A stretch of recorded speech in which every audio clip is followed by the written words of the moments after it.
പുൽപ്പള്ളിയിൽ വീണ്ടും ആടിനെ കൊന്ന് കടുവ എന്നുള്ള വാർത്തയാണ് ഈ നിമിഷം പുറത്തു വരുന്നത്. അമരക്കുനിയിൽ നിന്ന് 2 കിലോമീറ്റർ അകലെയായുള്ള തൂപ്ര അംഗൻവാടിക്ക് സമീപമാണ് ആക്രമണം. ചന്ദ്രൻ പെരുമ്പറമ്പിൽ എന്ന ആളുടെ ആടിനെയാണ് ഈ കടുവ കൊന്നത്. വനംവകുപ്പ് ഡ്രോൺ വഴി തിരച്ചിൽ തുടരുന്നതിനിടെയാണ് ഈ സംഭവം ഉണ്ടായിരിക്കുന്നത്. പ്രദേശത്ത് ഒരാഴ്ചക്കിടെ കടുവ കടിച്ചു കൊല്ലുന്ന 5ാമത്തെ ആടാണ് ഈ ആട്. അനീസ് അലിയുണ്ട് സമഗ്രമായ വിവരങ്ങൾ പങ്കുവെക്കാനായി. അനീസ്, ഈ കൂട് സ്ഥാപിച്ചേക്കുന്നതിൻ്റെ അടുത്താണോ ഈ സംഭവം ഇപ്പോൾ നടന്നിരിക്കുന്നത്?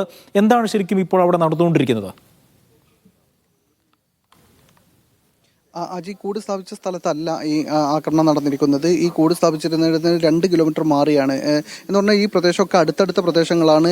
എയർ ഡിസ്റ്റൻസിൽ ചില 1 കിലോമീറ്റർ 2 കിലോമീറ്റർ ഒക്കെ ദൂര വ്യത്യാസത്തിലാണ് ഈ കടുവയുടെ ആക്രമണം ഉണ്ടാകുന്നത്. തുടർച്ചയായ 3ാമത്തെ ദിവസമാണ് കടുവ ആടിനെ കൊല്ലുന്നത്. ഇന്നും ഇന്നലെയും മിനിഞ്ഞാന്നും ആടിനെ കൊന്നിട്ടുണ്ട്. ഈ ആടിനെ 3 ആടുകളെയും കടുവയ്ക്ക് ഭക്ഷിക്കാൻ കഴിഞ്ഞിട്ടില്ല. ബഹളം കേട്ട് ഈ ആളുകൾ പുറത്തിറങ്ങുമ്പോൾ ആടിനെ ഉപേക്ഷിച്ച് കടുവ കടന്നു കളയുകയാണ് ചെയ്യുന്നത്. അതുകൊണ്ട് തന്നെ 3 ദിവസമായി ഇരപിടിക്കാത്തൊരു കടുവ എന്ന ഭീതി നിലനിൽക്കുന്നുണ്ട്. അതുകൊണ്ട് ഏത് തരത്തിലുള്ള ആക്രമണവും ഇനി അത് നടത്തും എന്ന ഒരു ആശങ്ക പ്രദേശത്തുണ്ട്. എന്തായാലും ഒരാഴ്ചക്കിടെ 7 ദിവസത്തിനിടെ 5 ആടുകളെ കടുവ കൊന്നു കഴിഞ്ഞിരിക്കുന്നു. വലിയ ഭീതിയാണ്. ഇപ്പോൾ പഴുതടച്ചുള്ള തെരച്ചിൽ നടത്തിക്കൊണ്ടിരിക്കുകയാണ്. തെർമൽ ഡ്രോൺ ക്യാമറ ഉപയോഗിച്ചും അതുപോലെ തന്നെ കുങ്കിയാനകൾ ഇവിടെ എത്തിച്ചിട്ടുണ്ട്.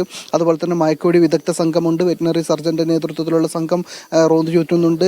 മുഴുവൻ സമയവും തെരച്ചിൽ നടത്തിക്കൊണ്ടിരിക്കുന്നതിനിടയിൽ തന്നെയാണ് ഇപ്പോൾ ഏറ്റവും അവസാനം ഈ ഗ്രാമം ഉറങ്ങാതെ കാത്തിരിക്കുന്നതിനിടയിലാണ് ഇന്ന് അവസാനം ഇപ്പോൾ ഈ നിമിഷം ഈ കടുവ ഒരു ആടിനെ കൂടി കൊന്നിരിക്കുന്നു. ഇതോടെ 7 ദിവസത്തിനിടെ 5 ആടുകളെ കൊന്നിരിക്കുന്നു.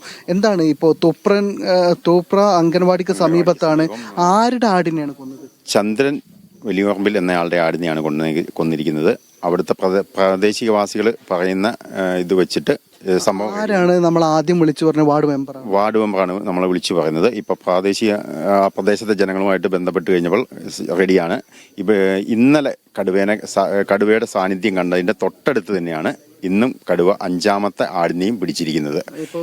ഫോഴ്സ് ഒക്കെ അങ്ങോട്ട് നീങ്ങുന്നു. ഇവിടുത്തെ ഇപ്പൊ നിലവിൽ ഊട്ടിക്കവലയിലെ തെരച്ചിൽ നിർത്തിയിട്ട് ഫോഴ്സ് എല്ലാം തന്നെ RRT അംഗങ്ങളും ഡ്രോൺ അടക്കമുള്ള ഫോഴ്സുകളെല്ലാം തന്നെ അങ്ങോട്ട് പോയിട്ടുണ്ട്. കൃത്യമായി ഒരു മണിക്കൂർ മുമ്പ് വരെ ഈ കൂടിനടുത്ത് കടുവ ഉണ്ടായി. തീർച്ചയായിട്ടും ഇന്നലെ പിടിച്ച ആടിന്റെ കൂടിന്റെ അടുത്ത് ഏതാണ്ട് 1 മണിക്കൂർ മുമ്പ് വരെ കടുവ എത്തിയതാണ്. അതിനുശേഷം ഡ്രോൺ നിരീക്ഷണത്തിൽ നിന്ന് കടുവ മിസ്സായി പോവുകയായിരുന്നു. അതിനുശേഷം 1 മണിക്കൂറിന് ശേഷമാണ് നമുക്ക് ഇങ്ങനെ ഒരു വിവരം ലഭിക്കുന്നത്. വിവരം ഏതാണ്ട് റെഡിയാണ്. 5ാമത്തെ ആടിനെയും കടുവ പിടിച്ചിരിക്കുന്നത്. ഇപ്പോൾ വനംവകുപ്പിൽ നിന്ന് നമ്മൾ വിളിക്കുമ്പോൾ അത് സ്ഥിരീകരിക്കുന്നുണ്ട്. 5 ആടിനെ പിടിച്ചു. ഇപ്പോൾ ഏറ്റവും അവസാനം ഒരു ആടിനെ കൂടി പിടിച്ചു.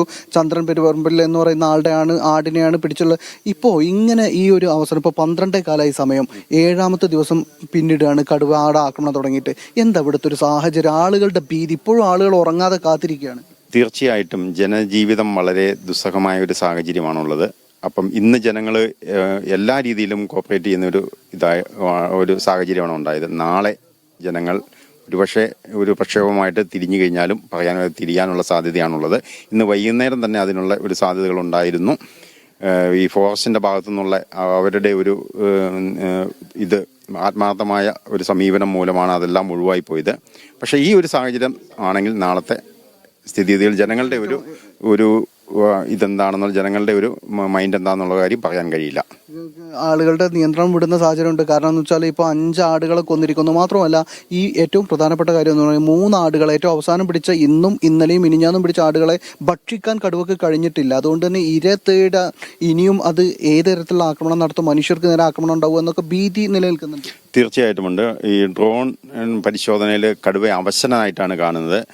ഡ്രോൺ പരിശോധന ഞാനും കണ്ടതാണ്. ഡ്രോൺ പരിശോധന കടുവ അവശനായിട്ടാണ് കാണുന്നത്. കടുവ നമ്മുടെ തൊട്ടടുത്ത സമീപ പ്രദേശമായ തോട്ടിൽ നിന്ന് വെള്ളം കുടിക്കുന്നു, കുറച്ച് നടക്കുന്നു, പിന്നെ അത് വിശ്രമിക്കുന്നു, പിന്നെയും കുറച്ച് നടക്കുന്നു. അങ്ങനെ ഒരു സിറ്റുവേഷനിലാണ് കടുവേനെ കണ്ടത്. ഒരു 2-3 ദിവസമായിട്ട് ഭക്ഷണം കഴിക്കാത്ത ഒരു സാഹചര്യമാണ്. അതുകൊണ്ടായിരിക്കാം കടുവ അടുത്ത ഇരയെ തേടി പോയിട്ടുള്ളത്. ഇവിടെ ഇപ്പം ഈ രാവിലെ മുതലുള്ള ഈ ഫോറസ്റ്റിൻ്റെയും RRTD എല്ലാം ഒരു സാന്നിധ്യം കൊണ്ടായിരിക്കും കടുവ മറ്റൊരു മേഖലയിലേക്ക് പോയത് എന്ന് വേണം കരുതാൻ. എന്തായാലും അജി, ഏറ്റവും ശ്രദ്ധിക്കേണ്ട കാര്യം എന്ന് പറയുന്നത് ഈ കടുവ കാട്ടിലേക്ക് കയറുന്നില്ല എന്നതാണ്. എന്ത് നിലക്കും അതിന് ഇര തേടാൻ കാട്ടിൽ സ്വതന്ത്രമായി ഒറ്റയ്ക്ക് ഇര തേടാൻ കഴിയാത്ത സാഹചര്യമുണ്ട്. അത് ശാരീരികമായി അവശത നേരിടുന്നുണ്ട്. അതുകൊണ്ട് തന്നെ കൂട്ടിൽ കെട്ടിയിട്ട മൃഗങ്ങളെ, അതും ശ്രദ്ധിക്കേണ്ടത് പശുവിനെ പോലെ വലിയ മൃഗങ്ങളെ പിടിക്കുന്നില്ല. ഇതുവരെയും കടുവ പിടിച്ചിട്ടുള്ളത് ആടുകളെ മാത്രമാണ് എന്നതും ശ്രദ്ധിക്കേണ്ടതാണ്. അതുകൊണ്ട് തന്നെ സ്വതന്ത്രമായി ഇര തേടാൻ കഴിയാത്തത് കൊണ്ട് തന്നെ കൂട്ടിൽ കെട്ടിയിട്ട ദുർബല മൃഗങ്ങളെ മാത്രമാണ് കടുവ പിടികൂടിയിട്ടുള്ളത്. അതുകൊണ്ട് തന്നെ അത് സ്വന്തം നിലയിൽ കാട്ടിലേക്ക് കയറിപ്പോകുമെന്ന് ഈ ഘട്ടത്തിൽ പ്രതീക്ഷിക്കാനാവില്ല. അതുകൊണ്ട് തന്നെ മയക്കുവെടി വെച്ച് പിടികൂടുക, അല്ലെങ്കിൽ കൂട്ടിൽ കയറുക, ഈ രണ്ട് സാധ്യതകൾ മാത്രമാണ് വനംവകുപ്പിന്റെ മുമ്പിലുള്ളത്. പക്ഷേ ഈ ഭൂമിയുടെ ഒരു പ്രത്യേകത അനുസരിച്ച്, ഭൂപ്രകൃതി അനുസരിച്ച് മയക്കുവെടി വെക്കുക എന്നത് അല്പം ദുഷ്കരമാണ് എന്നാണ് വനംവകുപ്പിൽ നിന്ന് നമുക്കറിയാൻ കഴിയുന്നത്.